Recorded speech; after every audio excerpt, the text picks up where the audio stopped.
Udhna Sachin road સ્થિત ઊન વિસ્તારમાં તિરુપતિ નગરમાં રહેતા અને લૂમ્સ કારખાનામાં નોકરી કરતા પવન ઉર્ફ ગુડ્ડુ ચૌધરી અને તેની મિત્ર અંગે છેલ્લા કેટલાક સમયથી સોસાયટીમાં રેહત કોલેજિયન યુવક અનુરાગ ગોડ અને તેના મિત્રો ખોટી વાત ફેલાવી રહ્યા હતા, જેથી પવને અનુરાગને ઠપકો આપતા તેઓ વચ્ચે ઝઘડો થયો હતો। ગત મોડી રાત્રે પવને ફોન કરી અનુરાગને સોસાયટીના ગેટ પાસે મળવા બોલાવ્યો હતો, જ્યાં અનુરાગે ચપ્પુના ઘા ઝીકી દેતા પવનને ગંભીર ઈજા થઈ હતી, જેનું ટૂંકી સારવાર દરમિયાન મોત નિપજતા ભેસ્તાન પોલીસ દોડતી થઈ હતી।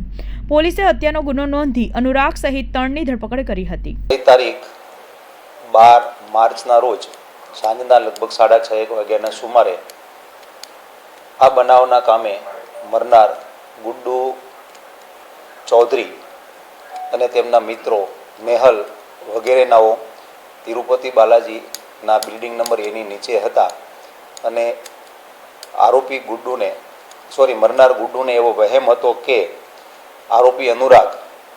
પોતાની ખોટી વાતો કરી અને મિત્રોને અંદરો અંદર ઝઘડો કરાવે છે,